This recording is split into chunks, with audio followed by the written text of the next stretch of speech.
Assalamualaikum warahmatullah.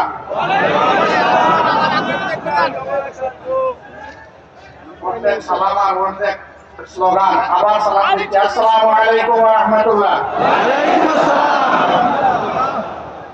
Alhamdulillahi rabbil alamin. Wassalatu wassalamu ala rasulihil karim wa ala alihi wa sahbihi wa ahli baiti ajma'in. Amma ba'd. Bangladesh Jamaat Islami ঐতিহ্যবাহী ঢাকা জেলা শাখা আয়োজিত আজকের এই বিশাল কর্মী সম্মেলনের সম্মানিত সভাপতি বাংলাদেশ জামাত ইসলামী ঢাকা জেলা শাখার সম্মানিত আমির জনাব দেলোয়ার হুসাইন, মঞ্চে উপবিষ্ট বাংলাদেশ জামাত ইসলামীর কেন্দ্রীয় নেতৃবৃন্দ, ইসলামী ছাত্র শিবিরের কেন্দ্রীয় সভাপতি সহ নেতৃবৃন্দ, মঞ্চে বসা আঞ্চলিক এবং স্থানীয় নেতৃবৃন্দ, সমবেত সহকর্মী ভাইয়েরা, আল্লাহ তাবারক ওয়া তাআলার শুকরিয়া আদায় করছি।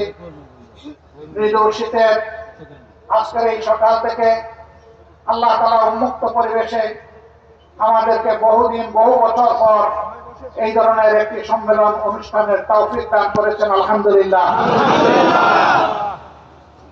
স্বৈর শাসক একটানা 15.5 বছর এই জাতির ঘাড়ের উপর জগদ্দল পাথর হিসাবে চেপে বসেছিল। তার আগের 2 বছরের অসাংবিধানিক অস্বাভাবিক সরকারটাও ছিল তাদেরই উচ্ছৃঙ্খল আন্দোলনের ফসল। সব মিলিয়ে জাতি 17.5 বছর ফ্যাসিস্ট শাসনের অধীনে ছিল। যারা বেশিরভাগই এক সময় তাদের পতন হয়। পতন যখন হয় তখন মুসলিম মানুষ আর তাদেরকে কবুল করে না। দেশের বুকে তাদের থাকার তখন সাহস হয় না। মঈনুদ্দিন ফখরুদ্দিনও আজকে দেশে নাই, ওরাও পালিয়ে গেছে। এরপরে যারা এসেছিল তারাও পালিয়ে গেছে। কেন? তারা বলেছিল তাদের আমল বাংলাদেশের স্বর্ণযুগ, তাদের উন্নয়নের মহাসড়ক। তারা বলেছিল বাংলাদেশ উন্নয়নের রোল মডেল। তারা বলেছিল বাংলাদেশে আইনের শাসন কায়েম হয়েছে তাদের হাতে। তাহলে তাদেরকে পালাতে হবে কেন? পালায় তারাই যারা অসংখ্য অপকর্ম করে, যাদের কোনো নৈতিক সাহস থাকে না জনগণের সামনে মুখ দেখানো। তাদের সকলের পতন হয় অত্যন্ত অপমানজনক। সহকর্মী ভাইয়েরা, আল্লাহ তাআলার দান, ছোট্ট একটি দেশ, প্রায় 18-19 কোটি মানুষ। এত ছোট দেশে এত মানুষ, দুনিয়ার কথা। কিন্তু এটাও ঠিক যে এই দেশের 1 ইঞ্চি জমি এমন নেই যেখানে আল্লাহ নিয়ামত দান করেন। জমির পরিবার সবুজ, নিচে আল্লাহ তাআলা দিয়েছেন খনিজ সম্পদ, পানিতে আল্লাহ সম্পদ দান করেছেন, পানির নিচেও আল্লাহ খনিজ সম্পদ দান করেছেন। এমন সুষম দেশ দুনিয়ার বুকে খুব কমই আছে।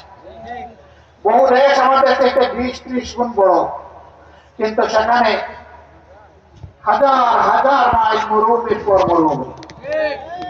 একটা গাছ ফলাতে হলে তাদেরকে অনেক পরিশ্রম করতে হয়, অনেক বিনিয়োগ করতে হয়।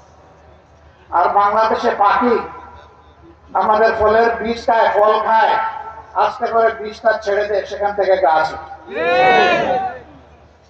এরকম একটা সম্ভাবনার বাংলাদেশ। 53টি বছর এক এক করে চলে গেল 72-এর পরে, আবার এর আগে 23টি বছর চলে গেল 47-এর পরে।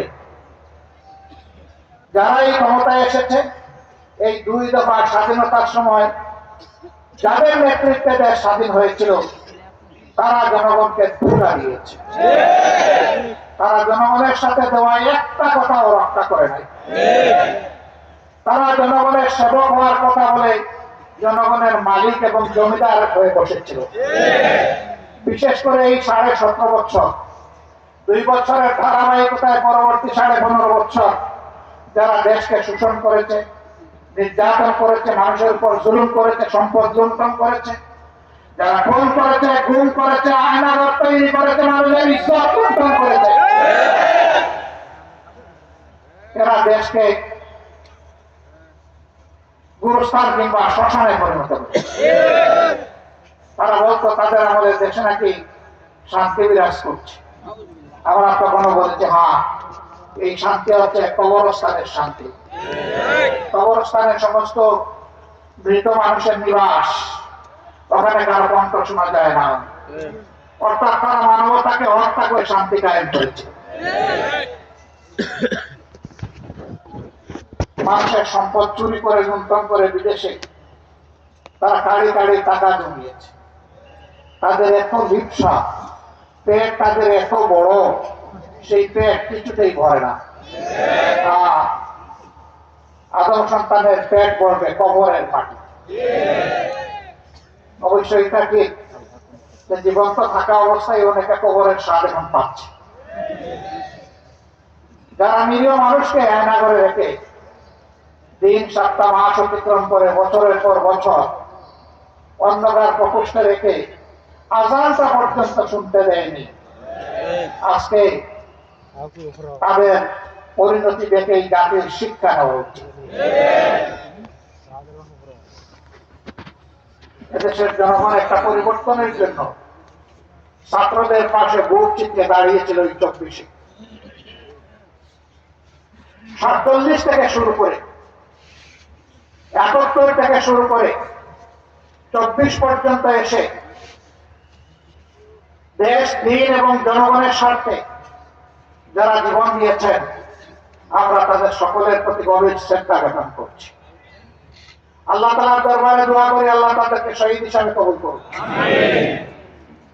যারা বুক চিতিয়ে যুদ্ধ করেছেন, আল্লাহ তাআলা তাদেরকে মকবুল বান্দাবান্দি হিসেবে কবুল করুন। যারা পঙ্গুত্ব বরণ করেছেন, আহত হয়েছেন, আঘাত পেয়েছেন, আল্লাহ রাব্বুল আলামিন তাদের উপর তার কুদরতের প্রশান্তের হাত বুলিয়ে দিন এবং তাদেরকে আল্লাহ তাআলা সুস্থতার নিয়ামত দান করুন। আমরা বিশেষভাবে কৃতজ্ঞ ঋণী আমাদের যে সন্তানেরা 24 সালে আল্লাহ তাআলার পক্ষ থেকে শক্তি পেয়ে একটা অসম্ভবকে সম্ভব করেছে। আমরা তাদেরকে আমাদের ভালোবাসা উপহার দিচ্ছি। আমরা অন্তরের ভিতর থেকে তাদেরকে শ্রদ্ধা জানাচ্ছি এবং আমরা জাতির পক্ষ থেকে তাদেরকে কৃতজ্ঞতা জ্ঞাপন করছি। তারা একটা শর্ত নিয়ে বুক চিতিয়ে দিয়েছিল, তার সন্তানদের পাশে তাদের অভিভাবকরা এসে দাঁড়িয়েছিল, যুবকদের পাশে তাদের অনুজ ভাই বোনেরা এসে দাঁড়িয়েছিল, মা তার কুলের বাচ্চা নিয়ে রাস্তায় নেমে এসেছিলেন। সাংবাদিকরা প্রশ্ন করেছিল, আপনি এটা কি করেছেন? সাংঘাতিক কাজ। এই বাচ্চা কয় মাসে? ওই মা বললেন এই বাচ্চার বয়স 10 মাস। 10 মাসের বাচ্চা, অবুঝ বাচ্চাকে নিয়ে গুলির সামনে আপনি চলে এসেছেন। তিনি বললেন বাচ্চা আমার একটি নয়, যারা এই সন্ত্রাস, নৈরাজ্য, ফ্যাসিজমের বিরুদ্ধে আজকে রাস্তায় নেমেছে সবগুলো আমার বাচ্চা। ওই বাচ্চাদের সাথে সংহতি প্রকাশ করার জন্য এই কুলের বাচ্চা নিয়ে রাস্তায় এসেছে। সাংবাদিক ভাই পাল্টা প্রশ্ন করেছিল, যদি পুলিশ বাচ্চাটাকে শেষ করে দেয়, বলে যে আরো আমার যে সন্তানেরা শহীদ হয়েছে তাকেও সেই শহীদের মিছিলায় পাঠিয়ে দেয়। 7-8 বছরের একটা শিশু উত্তরার রাস্তায় নেমে পুলিশকে ছেড়ে যাচ্ছে, তার থেকে বড়রা তাকে ধরে এনেছে, এই তুমি এটা কি করছো, তুমি এখানে এসেছো কেন? সে বলেছে আমি আন্দোলন করতে এসেছি। কেন তুমি আন্দোলন করতে এসেছো? আমি এসেছি, এই পুলিশ আর এই সরকার আমার ভাইকে হত্যা করেছে। তোমার ভাইয়ের নাম কি? বলে যে আমার ভাইয়ের নাম আবু সাঈদ। তোমার বাড়ি কি রংপুর? বলে না, আমার বাড়ি ঢাকায়। তাইলে আবু সাইদ তোমার ভাই হয় কিভাবে? বলে যে জাতির জন্য লড়াই করেছে এবং জীবন দিয়েছে, তাই সে আমার ভাই, আমার প্রিয় ভাই। বলে তুমি সরে যাও। ধমক দেখলে, হেই মেয়ে, আপনি কি আমাকে এখান থেকে সরাই দাও। এই ছিল সেদিন বাংলাদেশের চিত্র। তারা কেন রাস্তায় নেমে এসেছিল? স্লোগান তাদের একটাই ছিল, উই ওয়ান্ট জাস্টিস। আমরা ন্যায় বিচার চাই, আমরা বৈষম্য চাই না। সমাজ বৈষম্যে পরিপূর্ণ হয়ে আছে। যে বৈষম্য 17.5 বছরে তৈরি হয়ে গিয়েছিল, একটা জন যারা এখনো সমাজ থেকে যায়নি। কেন? স্বৈরাচার তো পতন হয়ে গেছে, ওরা তো পালিয়ে গেল দেশ থেকে।